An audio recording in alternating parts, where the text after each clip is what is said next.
What kind of fugitive sees an approaching monster army and starts smiling? For Suluan, hundreds of charging enemies mean one thing: experience points. He sits atop a merchant cart, calmly chewing straw beneath the afternoon sun. Around him, mercenaries laugh about the scandal that forced him northward. They believe he fled after seducing Lady Elizabeth Gia, another nobleman's wife. Suluan prefers to describe the escape as a carefully planned strategic relocation. In his version, their secret meetings were filled with poetry and moonlit romance. The mercenaries hear only another shameless story from an unusually confident swordsman. None of them understands that Suluan carries memories from an entirely different world. 10 years earlier, he was an exhausted gamer playing Rise of Empires 8. He pushed his strongest character through the night, searching endlessly for better statistics. Exhaustion finally claimed him before he could even close the game properly. When his eyes opened again, swords and magic had replaced computers and electricity. His new body belonged to an orphan whose merchant father died to bandits. The boy's mother followed soon afterward, leaving grief and poverty behind her. Into that abandoned life came Suluan along with an impossible gaming system. Every victory now grants experience points, levels, attributes, skills, and occasional treasure. He also inherits the starter abilities of Xiao Yun, a legendary battlefield warrior. Those abilities strengthen his body, sharpen his movements, and accelerate every weapon strike. A trait called Brave also increases the devastating impact of his critical attacks. With those advantages, Suluan rises quickly from an unknown orphan to local champion. Street gangs collapse beneath his fists before understanding what they have challenged. Proud knights discover that noble blood offers no protection against superior technique. Arena crowds soon celebrate him while defeated veterans leave with shattered confidence. Victory brings gold reputation and invitations from powerful families seeking his loyalty. Suluan rejects them because kneeling permanently to another lord disgusts him. Wealthy women prove far more persuasive than noble contracts or ceremonial swords. The former Countess of Colin appoints him as her personal guardian knight. Other relationships follow, including Adele Mary Celia and several dangerous admirers. His romantic calendar grows crowded enough to become a threat to public order. Eventually, one secret encounter is exposed during a private masquerade celebration. The new Count of Colin responds with rage and orders Suluan's immediate arrest. Instead of surrendering, Suluan enters heavily guarded Thorn Castle during the night. Roughly 30 knights attempt to stop him before he reaches the furious Count. None succeeds, and the castle corridors become a painful lesson in misplaced confidence. Suluan forces a practical agreement after defeating every guard placed before him. He leaves Colin City while the Count abandons his efforts to kill him. Several noblewomen help purchase a false title and finance his departure north. That arrangement places him on this caravan surrounded by goods and amused mercenaries. Their laughter ends when a desperate scout appears across the distant road. Behind the rider, hundreds of dark shapes surge through clouds of rising dust. The caravan drivers react instantly, turning their carts into a defensive circle. Guards fill the openings with shields and spears, while archers climb higher positions. Suluan stands on his cart and studies the approaching horde without visible concern. The largest creatures are gnolls, towering dog-faced monsters with green-black skin. Dirty yellow manes frame jaws strong enough to tear through human armor. Goblins and kobolds race ahead of them, forming a disposable first wave. One goblin barely threatens a trained farmer, but several hundred can bury defenders. The horde belongs to Yigis, a brutal gnoll chieftain feared by nearby tribes. He seized leadership by tearing out his own father's throat during their struggle. 30 elite berserkers surround him, each larger and stronger than ordinary gnolls. Yigis intends to exhaust the caravan with weaker creatures before committing his warriors. It is a simple plan, and against normal travelers, it would work perfectly. Suluan sees the same battlefield differently, because his system measures every potential reward. Hundreds of enemies mean hundreds of chances to accelerate his painfully slow growth. He grips his sword, watches the advancing monsters, and openly welcomes the opportunity. Goblins and kobolds strike first, crashing against the carts like a filthy tide. The caravan has roughly 70 people, but barely half possess real combat training. Archers release a thin volley that drops several attackers without slowing the mass.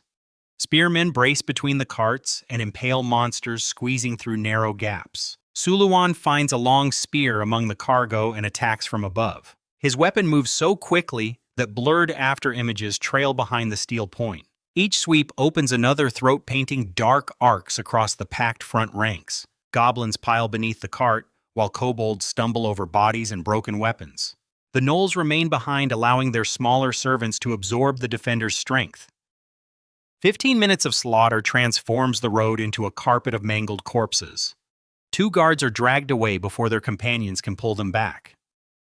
Their deaths shake the defenders, yet the monster vanguard begins losing courage first.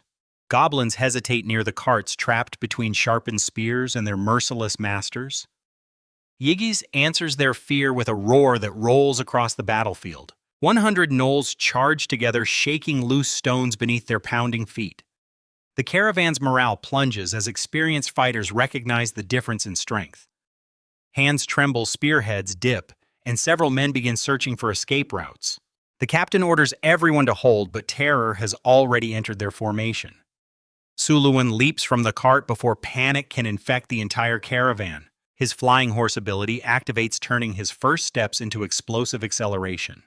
He tears through the remaining goblins and kobolds before they can surround him. Bodies spin aside as his spear clears a path toward the advancing gnolls. The first gnoll bares its teeth, expecting an easy human victim. Suluwan's spear pierces its chest and launches the enormous creature through the air. The other gnolls do not retreat, and their spiked clubs descend from every direction. Suluwan spins his spear and releases the technique called Spinning Cherry Blossom. 4 spiraling waves of battle energy burst outward from the rotating weapon. The nearest gnolls vanish inside flashing arcs that rip through hide and muscle. Severed weapons tumble away while wounded bodies crash backward into their own ranks. From the cart's stunned mercenaries watch one man dismantle an entire assault. More than 30 gnolls fall within several breaths of his first counterattack.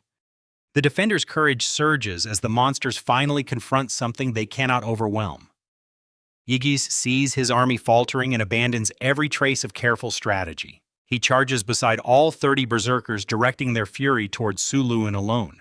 A wall of muscle and iron rushes forward, but Suluwan runs directly toward it. When only a few steps remain, he activates his ultimate technique, Thunder Lance. Power floods his frame so violently that bones crack beneath expanding muscles. His body rises beyond 7 feet while lightning crawls across his skin. Blue currents coil around the spear and snap through the surrounding air. Static locks the nearest berserkers in place, freezing their limbs mid-charge. Suluwan follows with storm rain, spinning the lightning-covered spear above his head. Dozens of thunder spheres explode outward through the tightly packed monsters. Gnolls blacken instantly, their burned bodies remaining upright for one terrible moment. Others collapse smoking as electricity tears through nerves, hearts, and hardened muscle. Yigis survives the first impact, but the blast leaves his chest horribly burned. Before the chieftain recovers, Suluwan drives the spear through his exposed throat. The remaining horde sees its leader fall and loses all desire to continue. Goblins scatter first, followed by kobolds and every gnoll still capable of running. Suluwan refuses to watch valuable experience points disappear into the wilderness.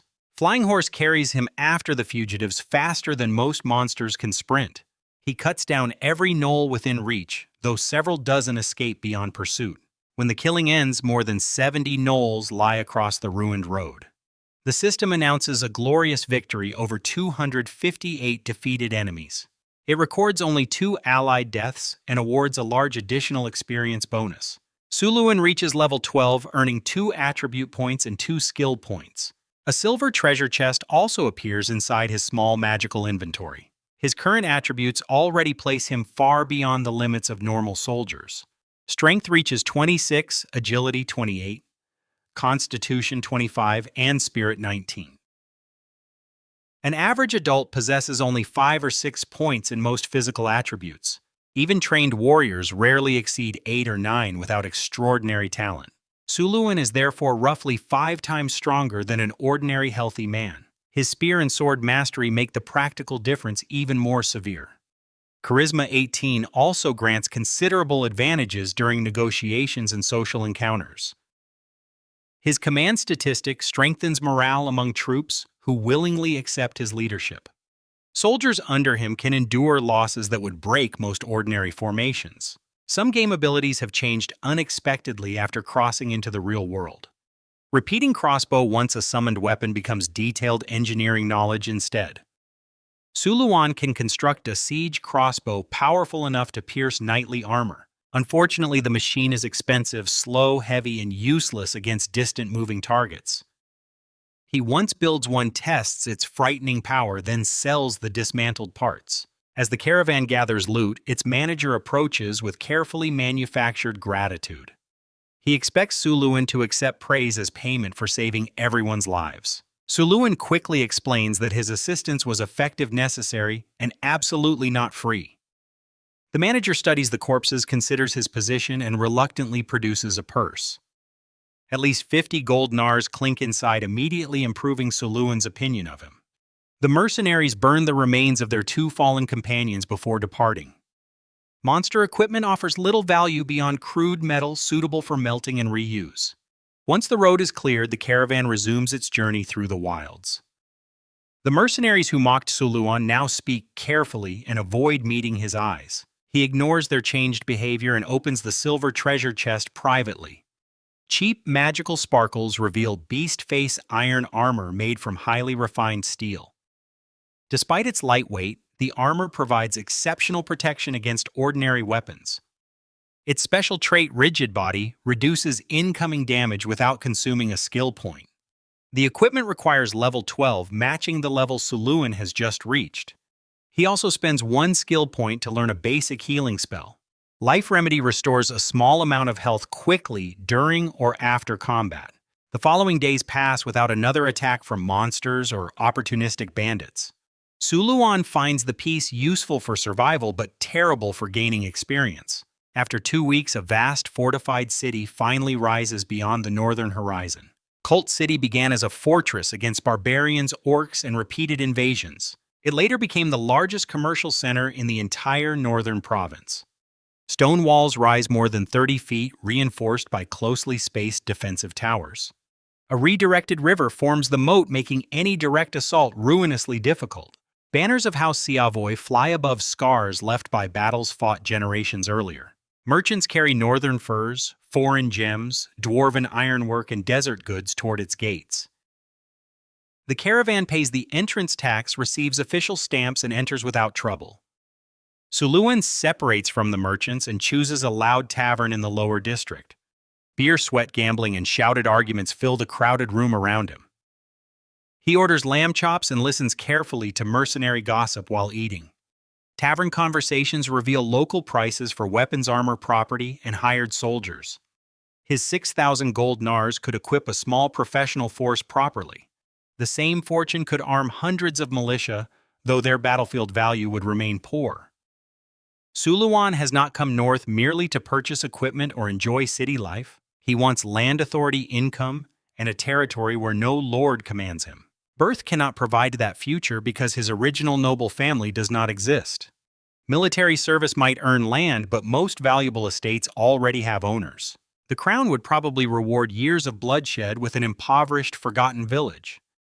Marriage could work especially with his appearance, reputation, and experienced charming widows. That approach already failed in Collin City after his overlapping romances became public. Swearing loyalty to a powerful family would bind both him and his descendants. Suluan refuses to cross dimensions merely to create generations of obedient servants. The final option is purchasing a frontier charter from the Noble Council. Such a charter allows its holder to claim, defend, and govern wilderness territory. Success promises far more land than ordinary royal service could ever provide. Failure means losing every investment to monsters, raiders, hunger, disease, or winter. Trolls, ogres, lizardmen, orcs, magical beasts, and dragons inhabit the frontier. The danger discourages sensible nobles, which makes the opportunity more attractive to Suluan. He cleans the mud from his boots and heads toward the Noble Council building. The enormous structure stands beside the local lord's mansion on raised stone platforms. Granite pillars, heroic carvings, and bronze cavalry statues announce astonishing public wealth. A guard checks Suluan's noble badge before escorting him through the entrance. Inside, a vast domed hall celebrates the kingdom's founding war across its ceiling. Clerks hurry beneath the mural while paperwork determines fortunes more effectively than swords. The guard brings him to an office protected by an extravagant ironwood door. Behind it, an official named Julian wakes reluctantly at his decorated mahogany desk. Surprise replaces sleepiness when Julian learns that Suluan wants a frontier charter. Only a few are sold each year because nearly every settlement eventually fails. Hundreds of abandoned foundations already rot across monster-infested northern territory. Julian warns him that adventure stories hide starvation, disease, and violent death. Suluan accepts the warning without changing his decision or displaying uncertainty. He signs the parchment and pays 500 gold nars for official permission. Julian stamps the charter, effectively authorizing Suluan to risk everything beyond civilization. Owning permission solves nothing unless Suluan can gather soldiers, workers, and supplies. Free citizens rarely volunteer to settle land where monsters regularly devour entire villages. Desperate farmers might come eventually, but he needs dependable manpower immediately. The next morning, Suluan rents a cart and visits Cult City's slave market. The stench reaches him before the cages, traders, and muddy pathways become visible. Exhausted captives stand behind iron bars wearing rags over scarred and underfed bodies. Dealers surround every wealthy visitor, praising people as though displaying livestock. Suluan rejects the weakest captives because they would collapse during frontier combat. Deeper sections contain healthier laborers, trained craftsmen, and increasingly expensive specialists. He passes attractive female slaves and beast-folk servants despite severe temptation. Survival must come before luxury, regardless of how strongly his imagination protests. At last, he reaches the section reserved for trained northern barbarian fighters. Ordinary barbarian soldiers are large, experienced, loyal, and ruinously expensive when equipped. Suluan could afford only about 30, far too few to build a settlement. Then he notices an unwanted group containing warriors, elders, women, and children together. They are berserkers whose rage dramatically increases strength while destroying battlefield discipline. Once enraged, they ignore formations, commands allies, and every danger except their target. A previous military experiment ended when berserkers shattered their own army's organization. Enemy cavalry exploited the confusion, captured the commander, and decided the entire battle. Since then, proper armies use berserkers only for missions with almost no survivors. Their families make the group even less attractive to ordinary military buyers. Suluan recognizes advantages that every other customer has completely misunderstood. Frontier warfare rarely depends on orderly ranks or complicated coordinated maneuvers. Forest battles against monsters become chaotic struggles where raw violence matters most. In that environment, berserkers lose little by abandoning formations that never existed. Their families also provide a powerful reason to defend a permanent settlement. The desperate dealer Karn has been feeding 126 unsold barbarians. He purchased them cheaply, but now loses money with every enormous daily meal. Karn initially demands 10 gold nars for each member of the unwanted group. Suluan openly dismisses the price and begins walking away without visible hesitation. Desperation forces Karn to reduce the demand before his only customer disappears. Suluan pretends he wants only adult warriors, knowing the families are essential. Karn insists that separation would destroy cooperation and make the fighters impossible to control. After another false departure, the price falls to 6 gold nars each. Suluan immediately accepts before Karn can recognize how badly he has miscalculated. 756 gold nars purchase the entire tribe and their legal contracts. Karn accepts a devastating loss because continued feeding would eventually bankrupt him completely. Suluan acquires 35 capable warriors and nearly 100 supporting family members. He purchases an abandoned military camp near the edge of Cult City. The roofs sag and several walls crumble, but the original foundations remain strong. Craftsmen begin repairs while Suluan gathers his new people in the training yard. 126 barbarians watch him with the cold attention of restrained wolves. Their largest warrior steps forward, towering above Suluan with scarred, powerful shoulders. He is Johnson's survivor of the destroyed Storm Bear tribe and their natural leader. Suluan explains that he needs warriors to establish territory beyond the northern roads. Once the settlement becomes stable, every barbarian will receive freedom and citizenship. Their families will remain protected and fed inside Cult City during the expedition. The arrangement gives Suluan leverage while offering the tribe genuine hope and security. Johnson accepts because no other buyer has offered survival dignity and eventual freedom. By evening, barbarian strength transforms the ruined camp into a livable headquarters. Suluan begins purchasing steel weapons, leather armor, grain tools, carts, and seeds. His fortune shrinks rapidly, but the first foundation of his frontier ambition now stands. Suluan equips every barbarian warrior with steel axes designed for ordinary two-handed use. In their enormous hands, those heavy weapons become frighteningly fast single-handed blades. Each warrior also receives throwing hatchets for striking enemies before the melee begins. Their accuracy surprises Suluan because lifelong hunters rarely miss targets within 30 paces. However, rage remains dangerous because berserkers lose judgment alongside their rising strength. They struggle to distinguish allies from enemies once battle fury completely controls them. When rage ends, their strength, stamina, and resistance also collapse for several minutes. Many berserkers survive the charge only to die helplessly during that weakened period. Entire kingdoms have tried and failed to preserve both rationality and maximum rage. Suluan accepts the flaw because frontier battles rarely depend upon disciplined formations. He leaves 2 months of food for the families remaining in Cult City. 30 loaded wagons depart beside 35 barbarians and a hired mercenary company. More than 100 people follow Suluan northeast beyond farms and protected settlements. The road deteriorates as human civilization gives way to increasingly empty wilderness. Local garrisons occasionally destroy monster camps, but new tribes always replace them. Goblins can survive on mud roots and almost anything remotely digestible. Smaller creatures avoid the caravan after seeing its wagons and towering armed guards. Suluan appreciates the safety but resents losing opportunities to gain experience points. 5 days later, they reach Blackstone City, Florence Kingdom's final northern fortress.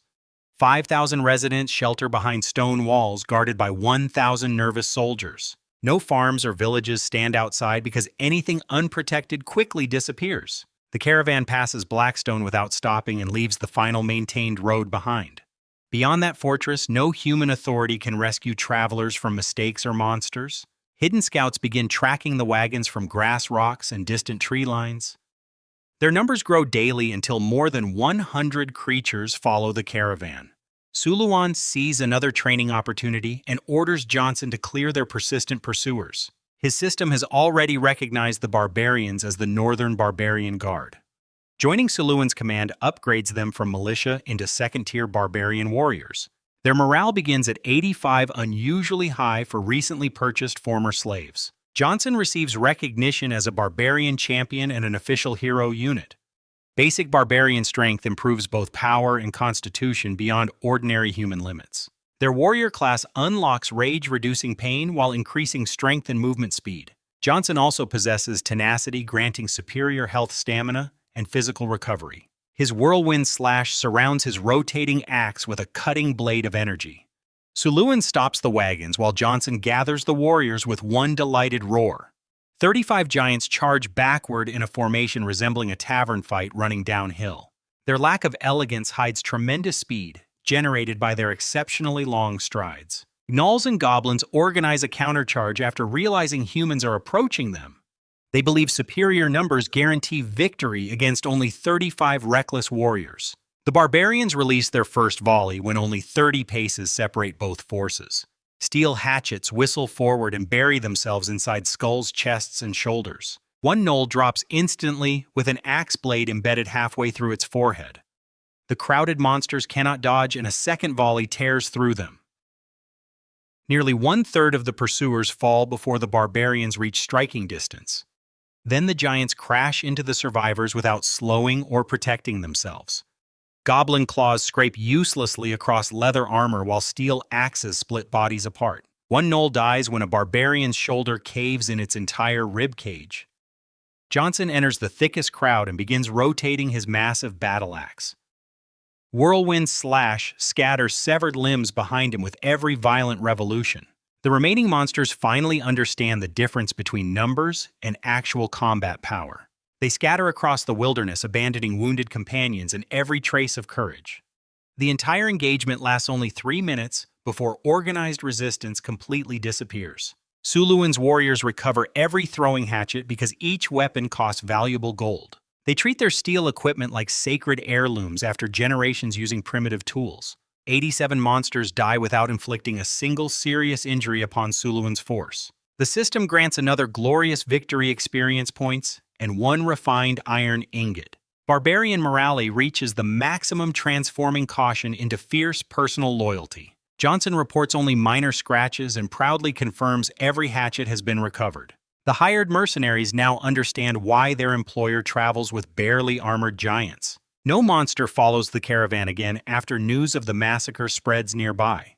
5 more days carry them hundreds of kilometers beyond the nearest human city.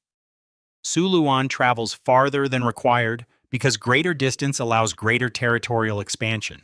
A frontier charter places no official limit upon land its holder can defend. In practice, deeper wilderness contains increasingly powerful creatures and magical predators. One failed settlement supposedly vanished beneath a migrating herd of earth dragons. Even powerful knights avoid those creatures, especially individuals capable of breathing fire. Suluan continues scouting carefully until 2 broad rivers curve around raised ground. The Red Sand River and Whitewater River surround a wide, fertile plain. Between them rises a hill roughly 20 feet above the surrounding landscape. Hard soil beneath the hill provides an excellent foundation for defensive construction. Centuries of river sediment have created farmland capable of supporting thousands of people. Waterfish, natural barriers, high ground, and rich soil combine in one location. Suluan declares the hill his future capital and orders the caravan to stop. Tents rise along the river while workers unload tools, food, weapons, and materials. Barbarians immediately catch fish and gather wild onions, ginger, and edible herbs. Their first fresh stew convinces everyone that the rivers may preserve their grain stores. As sunset colors the water, Suluan briefly imagines the settlement already succeeding. Reality returns when he remembers that the northern winter is rapidly approaching. Without strong buildings, everyone could freeze before their first harvest ever begins. His current workforce cannot construct enough shelter within the remaining warm weeks. Suluan therefore decides to recruit the wilderness creatures already living nearby. Goblins and kobolds fight poorly, but they can carry stones and dig foundations. Fear and barbarian supervision can turn them into reasonably productive manual laborers. After building a basic fence, Suluan begins hunting workers instead of killing enemies. His warriors raid every small monster camp within several kilometers of the hill. Capturing terrified creatures proves harder than defeating them because they scatter everywhere. Suluan divides the barbarians and places Johnson along the most likely escape routes. One group attacks openly, while the other waits with ropes, nets, and traps. Their first major target is a disorganized kobold settlement containing roughly 200 inhabitants. Reed huts cover the ground without streets, planning sanitation, or meaningful defenses. Johnson circles behind the village while Suluan advances with only 15 barbarians. The kobolds eagerly charge because they believe the smaller human force is vulnerable. Suluan activates his command skill and raises barbarian morale to its maximum. 2 hatchet volleys open wide gaps through the tightly packed kobold mob. Suluan leads the charge personally and cuts down everything directly before him. 15 raging barbarians follow, turning organized resistance into 3 minutes of slaughter. When kobold morale breaks, Suluan orders his warriors to stop killing and start herding. Living captives can build walls while dead bodies provide nothing except unpleasant cleanup. The barbarians form a half circle and drive the fugitives toward Johnson's ambush. Anyone veering away encounters another giant who frightens them back toward the route. After 2 kilometers, exhausted kobolds reach ropes stretched secretly across the ground. Frontrunners fall and the crowded creatures behind tumble over them like dominoes. Johnson's warriors throw nets across the tangled pile before anyone can recover. Surrounded survivors collapse, surrender, and press their faces desperately against the earth. Several kobolds immediately help bind their neighbors, displaying remarkable instinct for self-preservation. Their shameless betrayal reminds Suluan uncomfortably of several qualities he respects in himself. More than 160 healthy prisoners survive the attack and capture operation. They are tied in long groups, so one escape attempt pulls everyone down. The defeated kobolds march quietly toward camp beneath the watch of barbarian guards. These small reptilian creatures claim descent from dragons despite possessing little visible dignity. Rare kobold sorcerers can use weak magic, though this village contains none. Suluan calls the operation aggressive hiring and welcomes his unwilling construction employees. At camp, leftover fish, soup, and bones cause excitement among the hungry prisoners.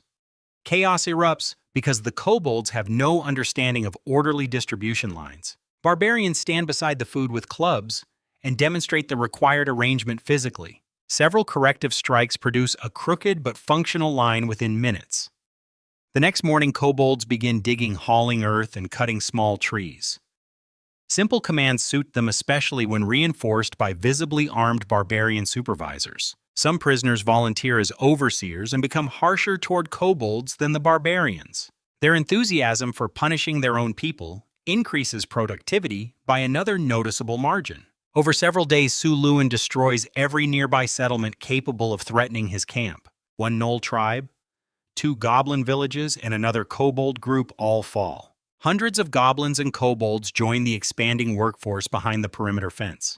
Suluan kills every captured Knoll because they remain too dangerous to supervise safely. Gnolls also consume far more food than their labor could economically justify.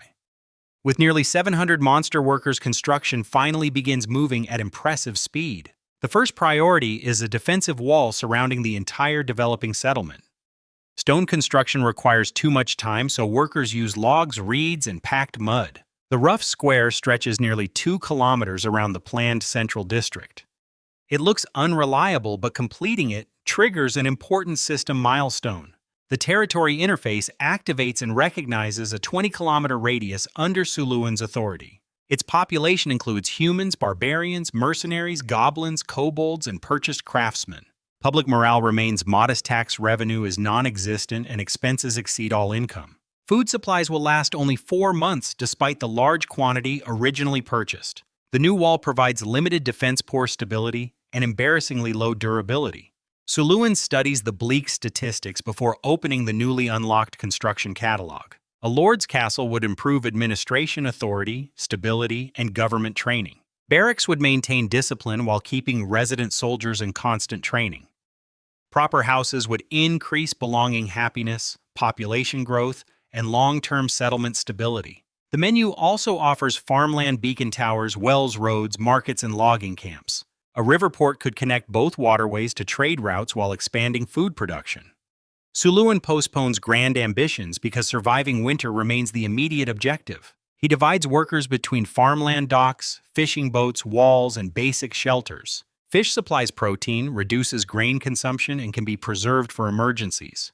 Waterbirds nesting among the reeds provide another renewable source of food. Suluan allows workers to take only half the eggs from each discovered nest. Protecting breeding birds ensures that today's hunger does not destroy tomorrow's supply. He designs districts through the system, placing commerce beside both rivers. Military buildings occupy the east, while the future castle commands the central axis. The blueprint appears magnificent, though reality remains a muddy camp crowded with monsters. Continued patrols and victories eventually raise Suluan to level 13. 5 barbarian warriors also advance into third-tier champions like Johnson. A new silver chest grants a skill book called Stonewall Formation. The system transforms that ability into a spell known as Mud to Stone. Casting it raises a solid stone wall directly from ordinary earth within seconds. The spell can also reverse its effect, dissolving stone into unstable mud. Suluan immediately spends 2 skill points because the tactical possibilities are extraordinary. His first test raises a 10-meter wall 3 meters high before astonished workers.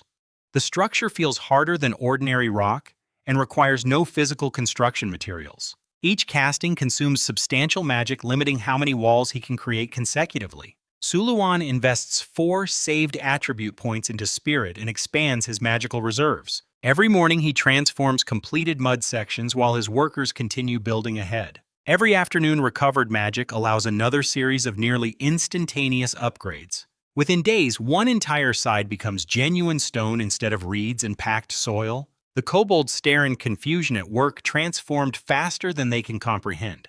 Their mud remains necessary because Suluan needs existing material before changing its composition. While mapping the surrounding region, he unlocks another powerful system function. A strategic map replaces his rough drawings with a perfect miniature of the territory.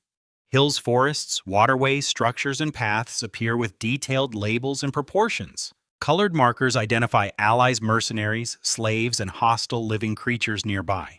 Within 100 meters, the map functions like a battlefield detection system. Ambushes become difficult because Suluan can observe hidden movements before enemies strike. Outside his claimed borders, unexplored land remains concealed beneath strategic fog. Inside them, he possesses an advantage approaching complete tactical awareness.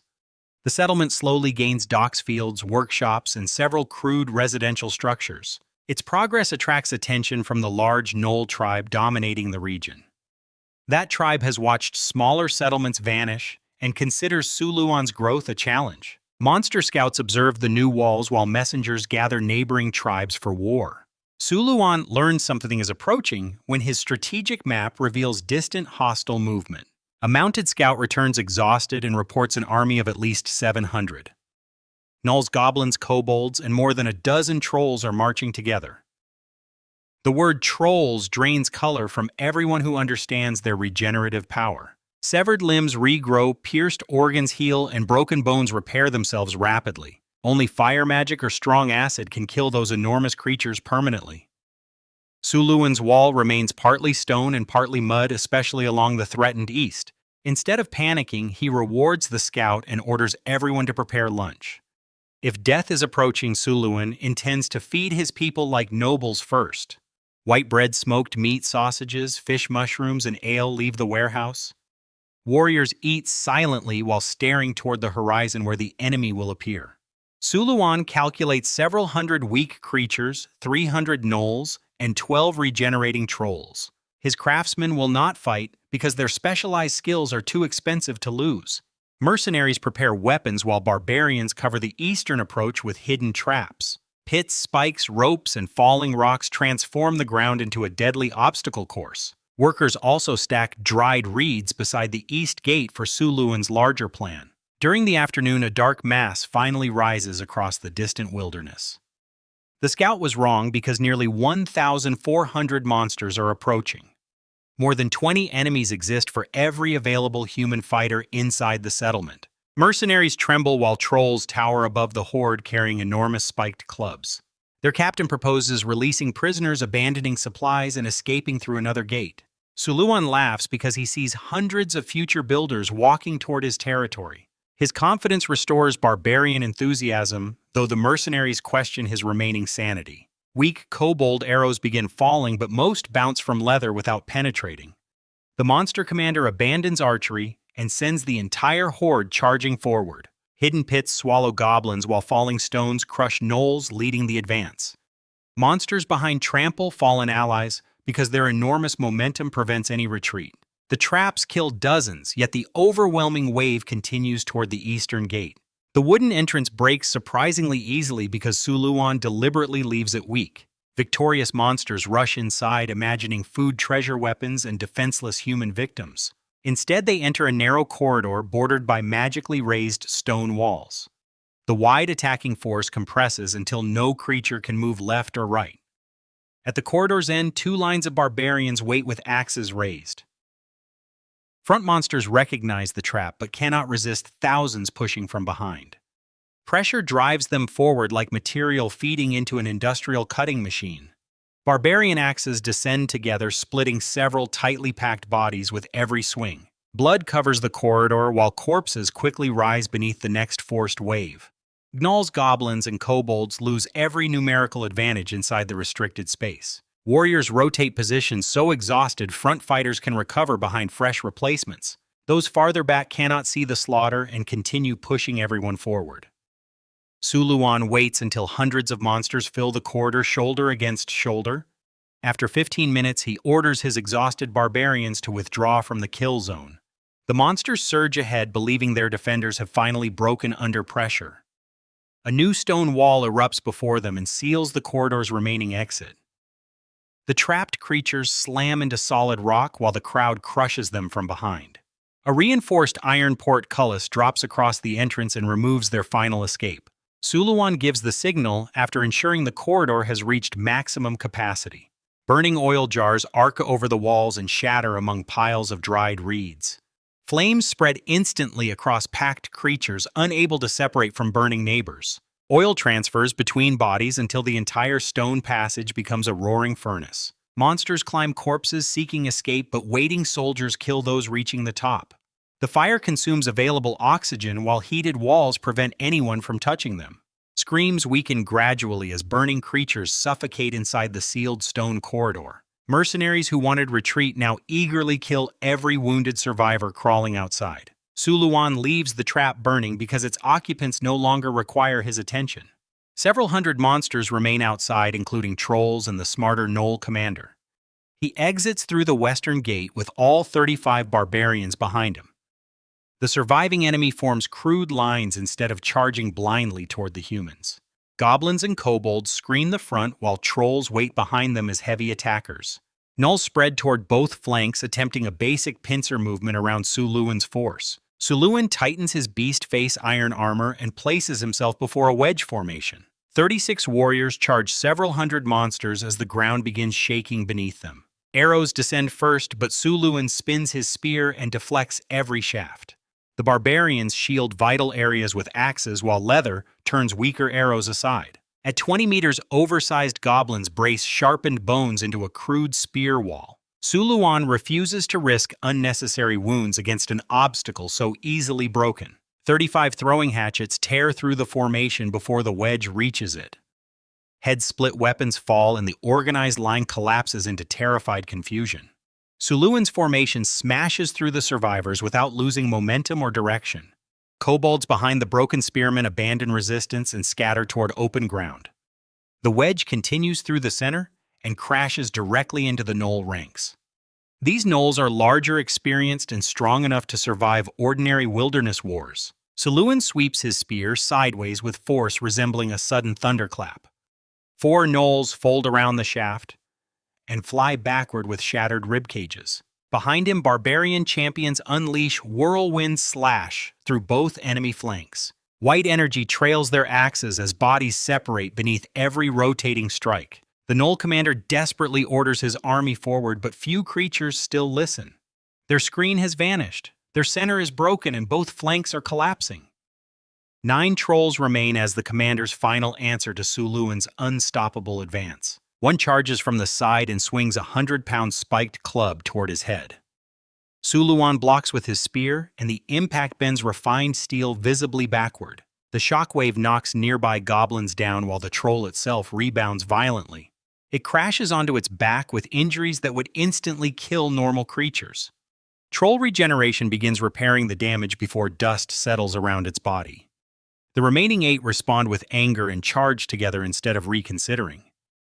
Suluan straightens his bent spear between both hands and prepares Frostblade. 3 blades of condensed ice materialize as the surrounding temperature suddenly plunges. Nearby monsters stiffen while frost spreads over grass weapons and exposed skin. The frozen blades launch forward and pass through the charging trolls silently. For one suspended moment, every creature along their path remains perfectly motionless. Then 9 enormous bodies separate into clean frozen sections and fall apart. Blood never spills because flesh, organs, and bone crystallize immediately upon impact. Regeneration fails when every damaged cell has become a rigid fragment of ice. The blades continue 30 meters, cutting gnolls and goblins into frozen pieces. Watching supposedly immortal trolls die permanently destroys the enemy's remaining courage. The monster army collapses into a screaming retreat across the darkening battlefield. Even the commander abandons discipline and sprints away without issuing another order. Flying Horse activates, carrying Suluan through fleeing creatures with overwhelming speed. He closes the distance while slower monsters dive frantically from his path. Suluan shifts his grip and throws the spear like an enormous javelin. The weapon pierces the commander's torso and pins him firmly into the earth. Every nearby survivor lowers its head after seeing the final leader die. Hundreds tremble beneath Suluan's stare, too exhausted and frightened to continue running. He orders the barbarians to capture them before valuable labor disappears again. The system interrupts the roundup with a victory rank Suluan has never received. It declares an epic victory and warns that tales will spread across the wilderness. His reputation rises as surviving enemies carry his name toward distant tribes. More than 15,000 experience points immediately raise him to level 14. Rewards include attributes, skills, gemstones, 2 silver chests, and advanced tenacity. Normal attacks now inflict half damage, while his health and stamina increase substantially. His recovery speed also doubles, making prolonged battles even less dangerous for him. Celebration ends when Johnson reports 3 barbarians suffering wounds that appear fatal. Deep knoll slashes have opened their armor and exposed bone beneath torn flesh. One warrior's chest is split widely enough for moving organs to remain visible. Suluan kneels, forces broken ribs into position, and casts Life Remedy twice. Green light slows the bleeding and closes enough tissue to stabilize the warrior. The spell cannot restore everything, but it prevents immediate death without expensive holy water. He treats the other 2 with healing wound powder, bandages, and strict rest. All 3 will remain inactive for weeks, yet every one of them survives. The battle also advances every healthy warrior into a 3rd-tier barbarian champion. Johnson reaches the highest barbarian class currently available within Suluan's system. He becomes a barbarian berserker lord with stronger traits and improved rage.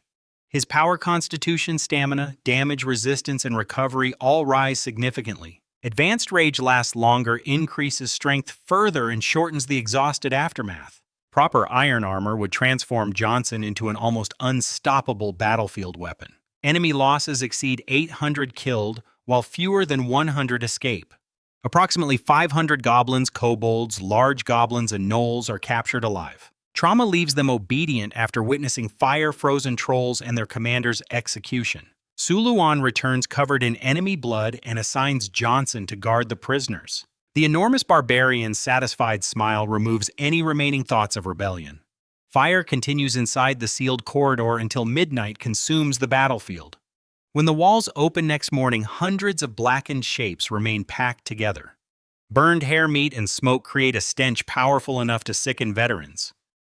Nobody inside camp can eat cooked meat comfortably for several following days. Workers bury the remains in a massive pit and scrub the stained entrance. The east gate continues, carrying the smell of blood and charcoal afterward. More importantly, the strongest local tribe has disappeared along with its gathered allies. Stories of burning corridors and frozen trolls drive nearby monsters far away. Peace finally allows more than 1,000 laborers to work without constant attacks.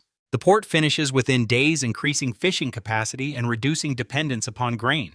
Fields expand while houses and workshops replace sections of the temporary encampment. Then Suluan discovers that rapid growth has nearly destroyed his remaining finances.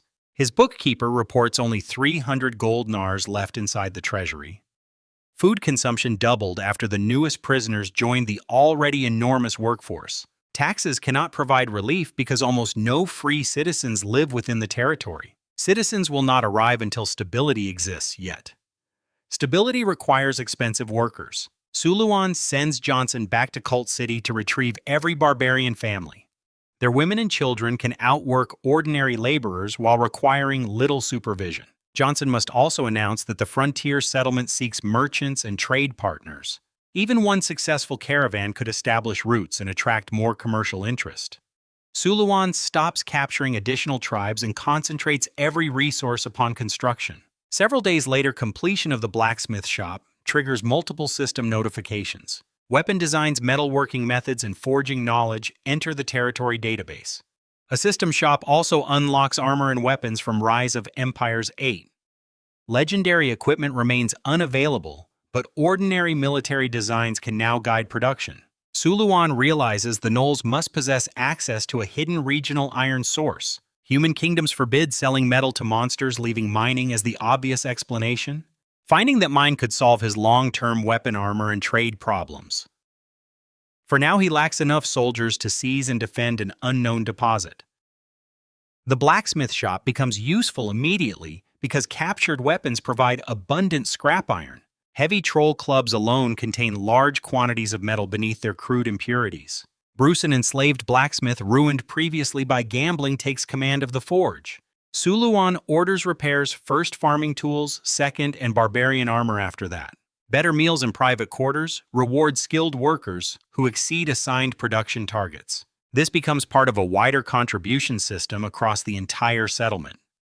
Basic laborers receive survival rations while productive specialists gain food and comfort. Slaves generating enough value can eventually earn freedom and full citizen status. The required contribution equals many times their purchase value, protecting Suluan's investment. Freed workers will still remain pay taxes and participate in the territorial economy. Announcing the policy doubles productivity because effort now offers visible personal advancement. Captured scrap melts into thousands of pounds of usable iron inside Bruce's furnaces. Repairs and tools consume little, leaving enough metal for more than 100 armor sets. Suluan's barbarians have fought at only part of their potential in leather protection. System recommendations call for chainmail, heavy axes, throwing weapons, and backup blades. Suluan imagines 35 fully armored champions entering Rage with weapons suited to giants. The wilderness has already feared them, but their real transformation has barely begun. Before production can accelerate, the forge needs heat, power, and mechanical consistency. Charcoal cannot easily reach proper temperatures unless furnace air enters already heated. Suluan remembers enough engineering to design channels that preheat incoming airflow. The improvement raises furnace temperature beyond what ordinary charcoal systems usually achieve. Bruce understands traditional folding methods for improving iron into reliable military steel. Repeated heating and hammering removes weaknesses while distributing carbon more evenly. Manual forging remains slow, and one blacksmith cannot equip an expanding army quickly. Suluan opens both remaining silver chests while considering his financial desperation. One contains mechanical mastery adapted from a game ability, controlling artificial soldiers. In this world, it becomes practical knowledge of gears, levers, pulleys, and machinery. Greater upgrades could eventually lead toward crafting extremely powerful steel golems. That distant path requires another skill and an unknown peach blossom immortal. Although unreachable now, the basic knowledge solves several immediate production problems. The second chest contains a North Star celestial elixir filled with blue star-like light. Drinking it permanently increases either strength or constitution by 3 attribute points. Suluan chooses Constitution, raising it to 28 and further hardening his body. Combined with advanced tenacity, ordinary creatures now struggle to injure him meaningfully. He immediately draws blueprints for a water-powered forging hammer beside the river. Flowing water turns a wheel connected to a camshaft, lifting the heavy hammer. Gravity then drops it repeatedly with identical force, angle, and timing. Craftsmen follow Suluan's instructions and finish the machine within only 2 days. When river water enters the channel, the wheel groans and begins rotating. The hammer rises, crashes onto iron, and sends sparks across the shaking floor. Each strike compresses the heated metal more consistently than human hands ever could. A finished steel bar emerges faster and stronger than Bruce expected possible. The system integrates the machine, tripling production and improving the resulting material.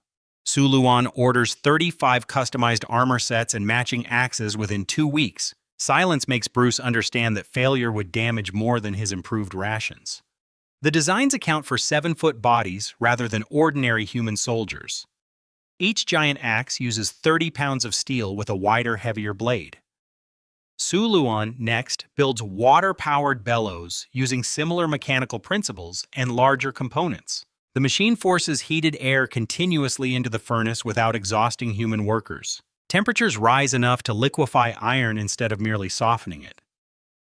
Faster smelting produces purer metal and greatly improves the settlement's forging capacity. Bruce and his apprentices establish a constant rhythm of melting, hammering, quenching, and grinding. The first custom barbarian axe leaves the workshop within several productive days. Its balance, length, and weight finally match the enormous warrior intended to wield it. Hans tests the weapon against a pine trunk as thick as a man's waist. One swing cuts the entire trunk cleanly into 2 separate pieces. 3 additional strikes break a massive captured troll club without damaging the blade seriously. Hans celebrates wildly until an enthusiastic practice swing nearly removes Suluan's eyebrows. Suluan kicks him across the yard and assigns tree cutting as safer entertainment.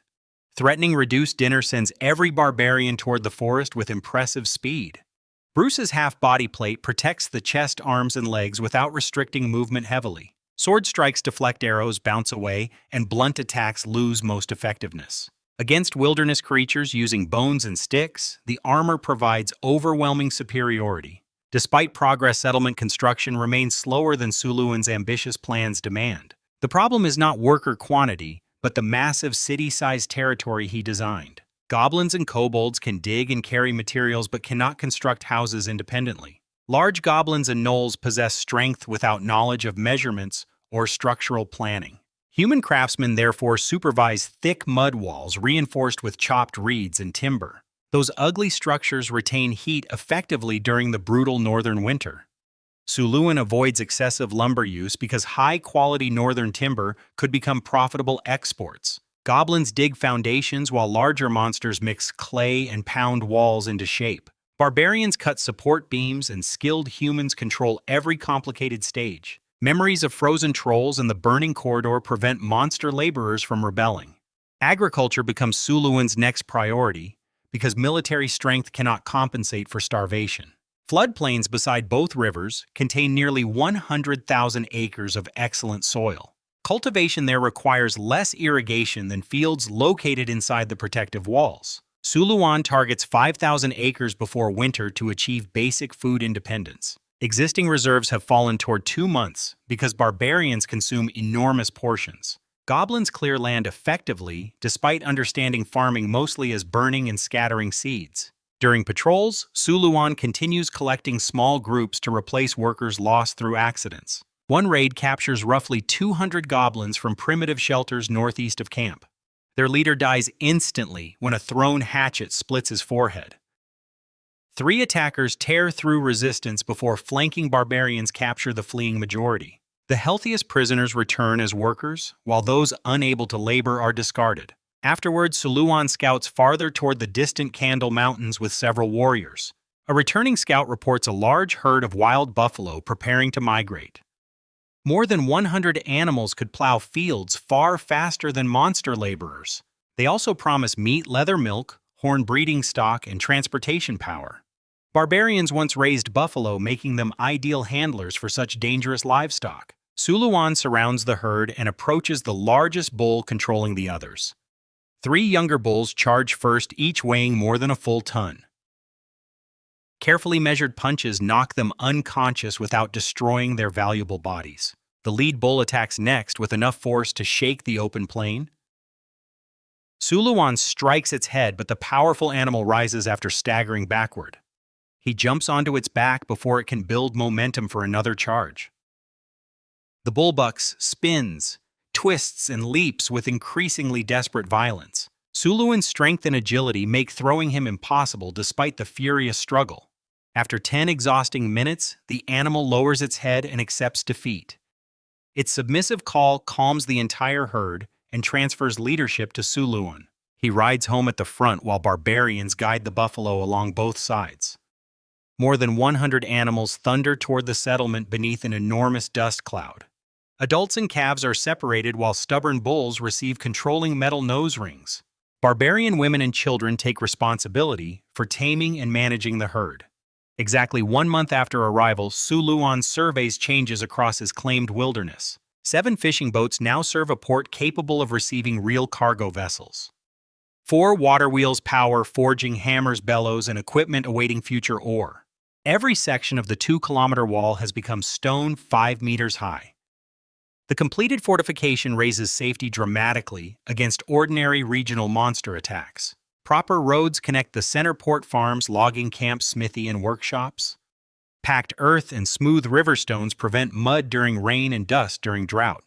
Drainage ditches carry wastewater outside instead of allowing filth to collect in streets. Suluan organizes the settlement into measured grids with residential and commercial districts. Designated public sanitation sites prevent the habits that poison most medieval cities. Outside the walls, hundreds of slaves continue breaking fertile ground for cultivation. Goblin and kobold overseers now manage their own species with ruthless enthusiasm. The system recognizes these ambitious collaborators and increases efficiency beneath their supervision. Fear of demotion keeps every overseer harsher and more reliable than human guards. From the hills, Suluan sees stone walls shining beneath the autumn sunlight. Water wheels turn fishing boats, move buffalo, enter fields, and forge. Smoke rises. Only 1 month ago, this entire place contained nothing except rivers and wilderness. Now roads, defenses, workshops, farmland, sanitation, and organized labor support a growing settlement. Suluwan remains nearly broke, and his castle is unfinished, but the territory lives. From empty wilderness, he has built the unshakable foundation of his own future kingdom.